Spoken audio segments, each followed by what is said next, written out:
Apaan tuh?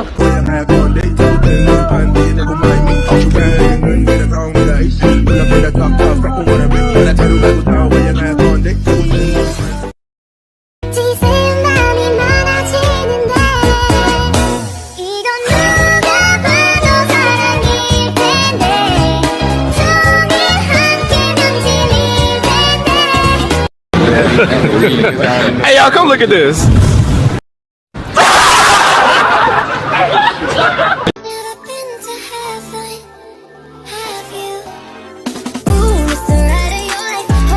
Let's go guys, I know with the player and what black as you can see, look at that little bug. Let's go.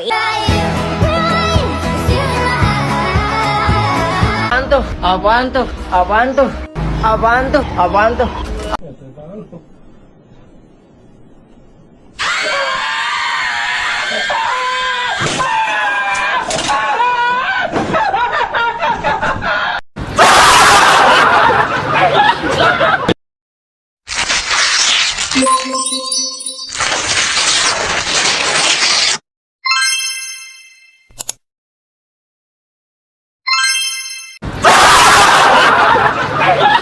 Halo guys. Tapi bohong.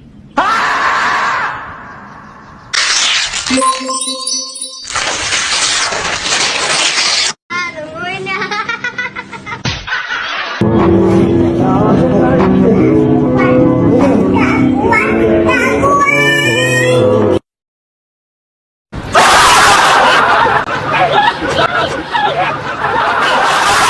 All the girls standing in the line for the bathroom. All the girls standing in the line for the bathroom. All the girls standing in the Hey, stop!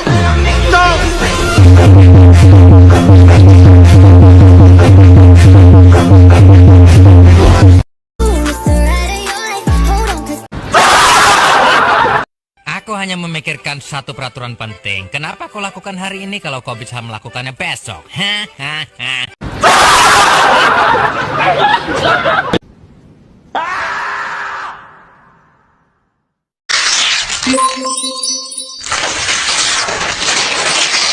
Halo guys, salam sejahtera bagi kita semua. Perkenalkan kami dari kelompok Patimura kelas 12 IPA 1 akan membahas keseluruhan bab 4 yang membahas tentang sistem dan struktur politik ekonomi Indonesia masa Orde Baru tahun 1966 sampai 1998. 1. Aksi Tritura, naiknya Letnan Jenderal Soeharto ke kursi kepresidenan tidak lepas dari peristiwa G30 SPKI, yang merupakan titik awal berakhirnya kekuasaan Presiden Soekarno dan hilangnya kekuatan politik PKI dari pencaturan politik Indonesia. 2. Surat perintah 11 Maret untuk mengatasi krisis politik ekonomi yang memuncak tanggal 11 Maret 1966. Soekarno mengadakan sidang kabinet, tapi sidang kabinet ini diboikot oleh para demonstran yang menuntut Presiden agar membubarkan PKI dengan melakukan pengempasan ban mobil pada jalan yang menuju istana. 3. Dualisme kepemimpinan nasional memasuki tahun 1966, terlihat gejala krisis kepemimpinan nasional yang mengarah pada dualisme kepemimpinan. Di satu pihak Presiden Soekarno masih menjabat presiden, namun pamornya telah kian merosot. Soekarno dianggap tidak aspiratif terhadap tuntutan masyarakat yang mendesak agar PKI dibubarkan.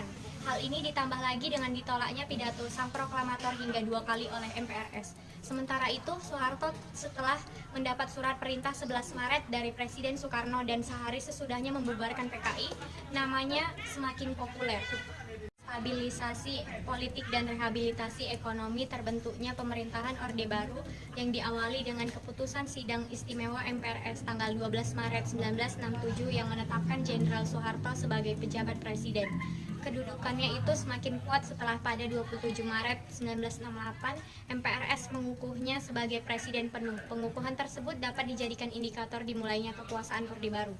1. Stabilisasi politik dan keamanan sebagai dasar pembangunan Orde Baru. Mencanangkan berbagai konsep dan aktivitas pembangunan nasional yang berorientasi pada kesejahteraan masyarakat. Langkah pertama melaksanakan pembangunan nasional tersebut adalah dengan membentuk Kabinet Pembangunan 1 pada 6 Juni 1968. Program Kabinet Pembangunan 1 dikenal dengan sebutan Pancasila. Kabinet Pembangunan yang berisi 1. Menciptakan stabilitas politik dan ekonomi sebagai syarat mutlak berhasilnya pelaksanaan rencana pembangunan 5 tahun repilita dan pemilihan umum pemilu. 2. Menyusun dan merencanakan repilita. 3. Melaksanakan pemilu selambat-lambatnya pada 1 Juni. 4. Mengembalikan ketertiban dan keamanan masyarakat dengan mengikat habis sisa-sisa 30 SPKI dan setiap untuk perorangan penyelewengan serta pengkhianatan terhadap Pancasila dan Undang-Undang Dasar tahun 1945.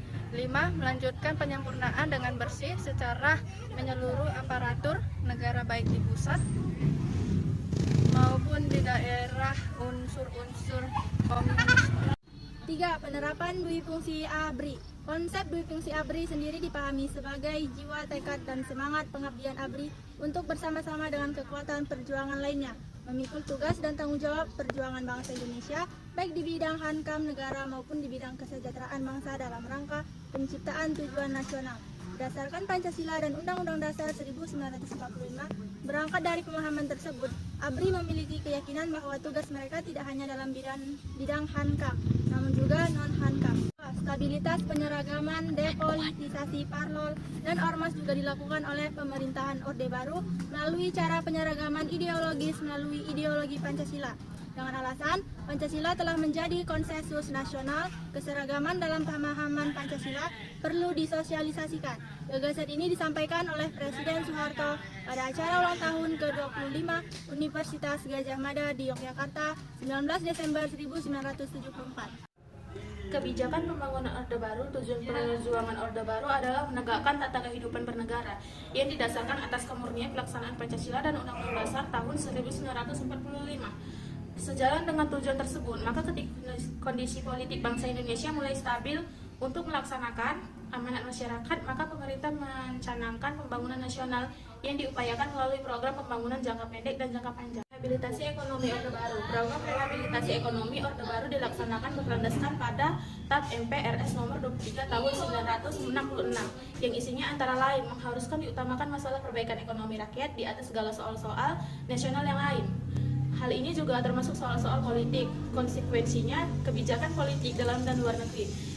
Pemerintahan harus sedemikian rupa hingga benar-benar membantu perbaikan ekonomi rakyat. Pembangunan jangka pendek dirancang melalui pembangunan 5 tahun atau pelita yang di dalamnya memiliki misi pembangunan dalam rangka mencapai tingkat kesejahteraan bangsa Indonesia. Konsekuensi dari pertumbuhan ekonomi yang cukup tinggi akibat pelaksanaan pembangunan tidak akan bermakna apabila tidak diimbangi dengan pemerataan pembangunan. Oleh karena itu, sejak pembangunan 5 tahun tahap 3, yaitu 1 April 1979 sampai 31 Maret 1984, maka pemerintahan Orde Baru menetapkan 8 jalur pemerataan, yaitu 1. Pemerataan pemenuhan kebutuhan pokok rakyat, khususnya pangan, sandang, dan perumahan. 2. Pemerataan kesempatan memperoleh pendidikan dan pelayanan kesehatan. 3. Pemerataan pembagian pendapatan. 4. Pemerataan kesempatan kerja. 5. Pemerataan kesempatan usaha. 6. Pemerataan kesempatan berpartisipasi dalam pembangunan, khususnya bagi generasi muda dan kaum wanita.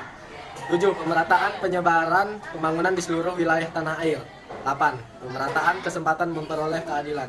Pertanian, sepanjang 1970-an hingga 1980-an dilakukan investasi besar-besaran untuk infrastruktur pembangunan 5 tahun. B. Pendidikan. Pada masa kepemimpinan Soeharto, pembangunan pendidikan mengalami kemajuan yang sangat penting. C. Keluarga berencana atau KB. Pada masa Orde Baru dilaksanakan program untuk pengendalian pertumbuhan penduduk yang dikenal dengan keluarga berencana atau KB. D. Kesehatan masyarakat Posyandu. Perkembangan pusat kesehatan masyarakat atau puskesmas bermula dari konsep Bandung yang diperkenalkan oleh Dr. Wilimana dan Dr. Patah pada tahun 1951. Integrasi Timur-Timur ke dalam wilayah Indonesia tidak terlepas dari situasi politik internasional saat itu, yaitu Perang Dingin di mana konsentrasi geopolitik kawasan Asia Tenggara. Saat itu perebutan pengaruh dua blok yang sedang bersaing, yaitu blok Barat atau Amerika Serikat dan blok Timur, Uni Soviet. D. Dampak kebijakan politik dan ekonomi masa Orde Baru. Pendekatan keamanan yang diterapkan oleh pemerintahan Orde Baru dalam menegakkan stabilisasi nasional secara umum memang berhasil menciptakan suasana aman bagi masyarakat Indonesia. Pembangunan ekonomi pun berjalan baik dengan pertumbuhan ekonomi yang tinggi karena setiap program pembangunan pemerintahan terancang dengan baik dan hasilnya dapat terlihat di konkret.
juta.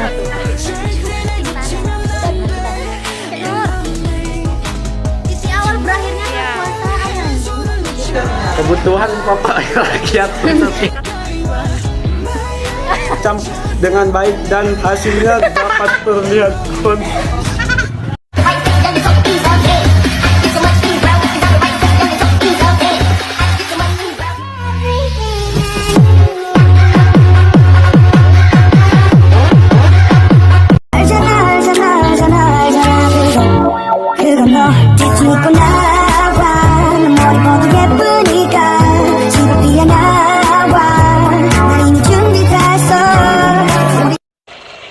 오케이.